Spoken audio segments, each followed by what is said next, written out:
utamanya dengan mengusung sistem pemerintahan yang dikenal dengan sebutan Orde Baru.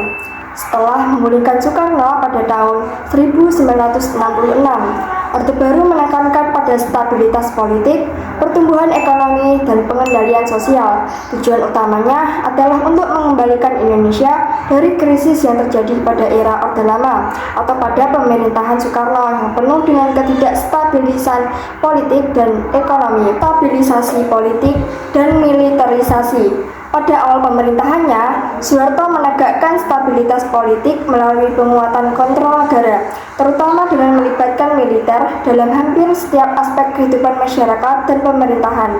Pendekatan ini mengarah pada pembatasan kebebasan politik, pembubaran partai-partai oposisi, serta pembatasan media massa dan hak asasi manusia.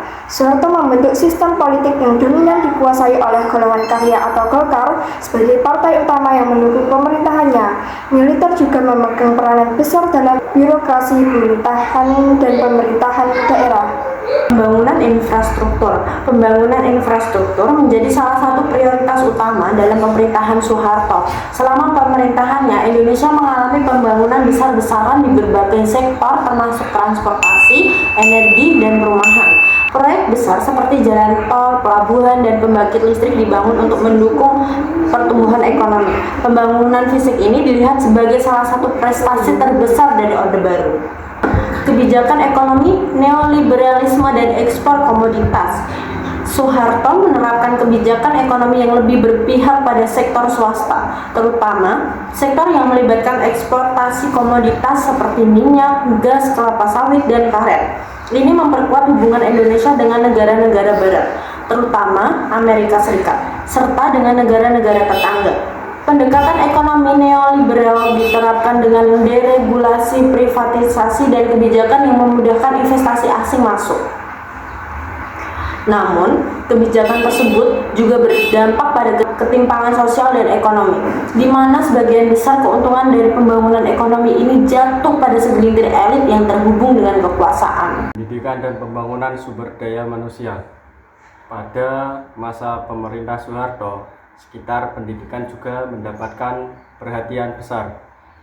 Pemerintah pengembangan sistem pendidikan yang lebih terstruktur dan lebih mudah diakses oleh masyarakat.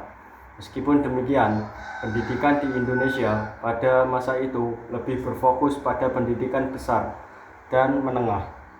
Sementara pendidikan tinggi cenderung terbatas bagi sebagian kelompok masyarakat. Militerisme dan ABRI, Angkatan Bersenjata Republik Indonesia.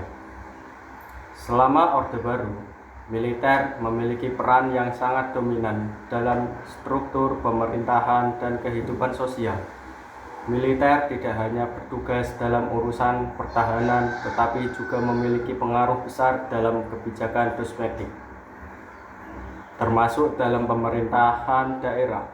Dalam struktur politik Indonesia pada masa itu, militer diwakili oleh ABRI, Angkatan Bersenjata Republik Indonesia, yang tidak hanya berfungsi sebagai alat pertahanan, tetapi juga sebagai pengelola berbagai urusan administrasi negara.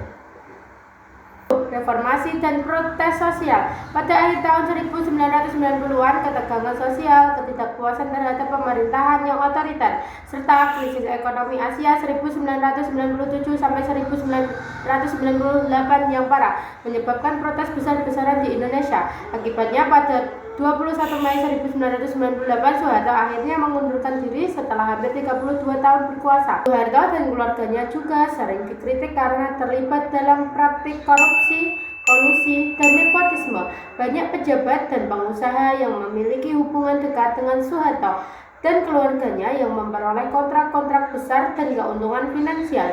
Korupsi ini menjadi salah satu alasan utama ketidakpuasan terhadap pemerintahan Soeharto pada akhir masa pemerintahannya. Kesimpulannya yaitu pemerintahan Soeharto berhasil membawa Indonesia ke dalam masa stabilitas politik dan kemajuan ekonomi yang pesat. Namun di sisi lain juga mengabaikan kebebasan politik dan hak asasi manusia. Korupsi merajalela, pengekangan terhadap kebebasan berpendapat, serta ketimpangan sosial menjadi masalah yang mengemuka di akhir masa pemerintahannya.